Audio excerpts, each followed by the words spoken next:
नारायणखेड़ा से सीधी तस्वीरें दिखा रहे हैं कि पूरे गांव में जहां तक नज़र जाती है कैमरे के से मैं हर तरफ जो नज़र है वो आपको दिखा देना चाहती हूं कि हर जगह पर जो किसानों के टैंक हैं वो मौजूद हैं। और सबसे बड़ी बात 15 अगस्त आ रहा है और देश की शान तिरंगा हर ट्रैक्टर हर कंबाइन पर लगा हुआ है। किसानों का यही कहना है कि 750 करोड़ रुपए का मुआवजा नहीं आ जाता, वो डटे रहेंगे। तो हमारे साथ एक ऐसा किसान वीर मौजूद है, किसानी आंदोलन से लेके अब तक जो इस आंदोलन की शान बना हुआ है। संदीप हमारे साथ है।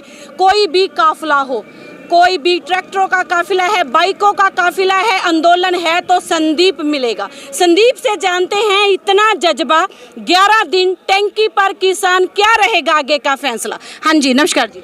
नमस्कार। हाँ जी संदीप, हर जगह नजर जाती है किसानों के टैंक हैं और मेरे ख्याल से 45 का ये पहला आंदोलन है जिसने सरकार के पसीने छुटवा रखे हैं। क्या लगता है क्या फैसला आएगा आज? देखिए, ये जो आंदोलन है 45 का आपने जिस तरह से कहा, ये पहला आंदोलन बिल्कुल ही है। इसमें महिलाओं की संख्या बहुत ज़्यादा है, यहाँ पे जो किसान आ रहे हैं उनकी संख्या बहुत ज़्यादा है। और जिस तरह से आपने कहा भी किसानों का टैंक, वो भी आप पीछे देख सकते हैं। बिल्कुल। ये नौबत क्यों आई? पीछे जो धरना चला तहसील के अंदर, लगभग 90-100 दिन तक वो वहाँ पे तहसील के अंदर धरना चला। बार बार डीसी साहब से भी रिक्वेस्ट की गई भी आप कंपनी से बातचीत कीजिए। तहसीलदार साहब से भी बोला गया भी यहाँ के जो डीडी है या यहाँ के जो अधिकारी है उनसे एक आप टेबल टॉक करके हमें बताइए भी इसमें आखिर दिक्कत क्या है। बिल्कुल। तो वो धरना चला। उस धरने के दौरान कुछ ऐसी पॉजिटिव न्यूज़ नहीं आई किसानों के लिए कि आगे कदम न उठाएं। बिल्कुल। वहाँ से इसलिए ये कदम टंकी का, हमारे 4 क्रांतिकारी साथी जो टंकी के ऊपर बैठे हैं, ये कदम इसलिए उठाना पड़ा कि बार बार उनको मैसेज देने के बाद भी आप अपने लेवल पे कीजिए, आप टेबल टॉक कीजिए, आप डीसी साहब से कीजिए। डीसी साहब को बोला भी आप ऊपर के अधिकारियों से बातचीत कीजिए। तो वहाँ से ऐसी कोई न्यूज़ निकल के नहीं आई जो किसान के पक्ष में हो।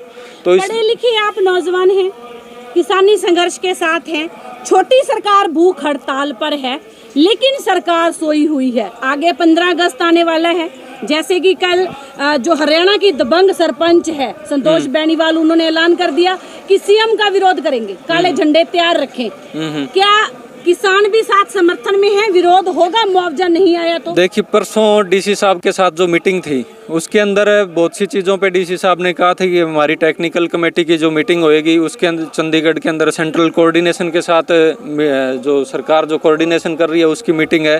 और उसका कल एक सीआईडी के माध्यम से लगा लो है, थोड़ी हमें ये न्यूज़ मिली थी भी आज किसानों के पक्ष में कुछ ना कुछ पॉजिटिव हुआ है। हालांकि ये नहीं कन्फर्म हुआ था भी क्या बात हुई है, क्या किसानों के पक्ष में ऐसी क्या बात हुई है। तो उसका आज बता रहे हैं भी आज उसका भी जवाब आना है। अभी तक कोई जवाब नहीं आया। अगर इतनी सी बात सूत्रों से बाहर आई है तो लगता है फिर आज जो किसान हैं वो टंकी से नीचे आ जाएंगे ना? अभी तक ऐसा कुछ नहीं है, क्योंकि हमारी जो डीसी साहब से मीटिंग हुई थी उनसे इसी बात पे टेबल टॉक हुई थी कि कुछ पॉजिटिव न्यूज़ आप दीजिए और कुछ पॉजिटिव न्यूज़ हम देंगे। टंकी का तो उसमें सवाल ही नहीं होता। अगर हाँ, किसानों के हमने डीसी साहब से ये भी बोला था भी अगर आप आज आ जाओ हमारे साथ, आप जाके वहाँ पे लिखित में और अपने बयान दे दो भी ये तारीख है और इतना आना है, टंकी से आने के लिए तैयार है, कल से डलवाना शुरू कर दो।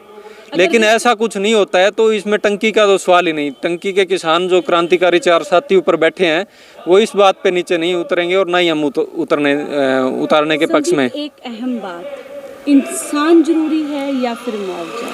ऊपर बहुत जिंदगी दांव पर लगी हुई है, ना बैठने की व्यवस्था है, ना खड़े होने की व्यवस्था है, ना वो 10 दिन से जो 4 भाई हैं वो सो रहे हैं। अगर मूल सुविधा की बात करें, जैसे जो डेली रूटीन की बात करें तो उनको बड़ी दिक्कतें आ रही हैं। अगर सरकार नहीं मानी तो किसान ऐसे डटे रहेंगे, जिंदगी दांव पर रहेगी। बिल्कुल, वहाँ पे ना बैठने की जगह है, जैसे आपने बताया वहाँ पे बिल्कुल ही थोड़ी सी जगह है और उसके अंदर जो हमारे 4 साथी आज 11 दिन हो गए और वहाँ पे बैठे हैं और वहाँ सोने की भी बहुत दिक्कत आ रही है।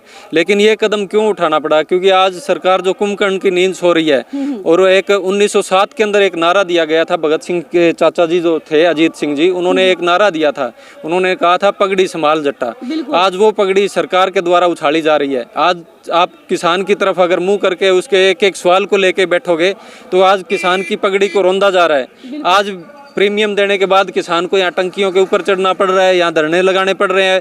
प्रीमियम अब की बार जो कंपनी आई है वही कंपनी है जिसके कारण हमने धरना लगा रखा है। हालांकि होना ये था कि इस कंपनी को ब्लैक लिस्ट किया जाना था, और उसके उल्ट में इन्होंने जो किया है ये प्रीमियम भी बढ़ा के लिया है। अब की बार इसी कंपनी को प्रीमियम दिया गया है, और इस कंपनी ने जो पहले जो 1700 कुछ था वो 1945 के करीब लगभग 2000 रुपये पर एकड़ का आज किसान ने प्रीमियम कटाया है।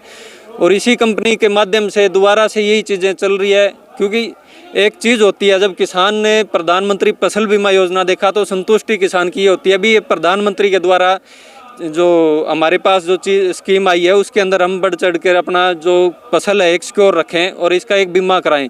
किसान ने ये सारा का सारा सरकार के सरकार के ऊपर विश्वास करते हुए ये काम किया था, लेकिन सरकार ने जो कुठाराघात किसान के साथ किया है ये सरासर गलत है, और किसान भी अच्छी तरह समझता है। इसका इलाज भी किसान करने के लिए अब तैयार बैठा है। ठीक है, मतलब जो कमर है वो कस लगी पूरी है। बिल्कुल कसी हुई है। आंदोलन लेने के बाद ही किसान टंकी से नीचे। बिल्कुल बिल्कुल, जब तक खाते के अंदर पैसे आने नहीं शुरू होंगे तब तक कोई फैसला नहीं, कोई कुछ भी कहे, लेकिन उससे पहले 1% भी ये नहीं होगा कि टंकी से उतरने का सवाल भी पैदा हो। ठीक है, तो ये थे हमारे साथ किसान भाई जिन बहुत ही संघर्षी हैं, और मैं मेरे कैमरे के माध्यम से टंकी पे ऊपर से जो 4 किसान हैं वो दिखा रही हूँ। तपती हुई धूप और पूरे 10 दिन रहने की जगह नहीं है, सोने की जगह नहीं है, हौसले बुलंद हैं, ये जमीनों वाले नहीं जमीरों वाले हैं। अगर इन 4 भाइयों की बात करें तो इतनी ज़मीनें नहीं हैं, इतना मुआवजा नहीं है, लेकिन फिर भी डटे हुए हैं। ज़्यादा से ज़्यादा इस वीडियो को शेयर करें ताकि देश के हर कोने तक इन किसानों की आवाज़ पहुँचे, और जो सोई हुई सरकार है, कुंभकर्णी नींद सोई हुई सरकार है, वो जागे और हमारे जो किसान है वो कुशल मंगल अपने घर की तरफ लौटे। धन्यवाद।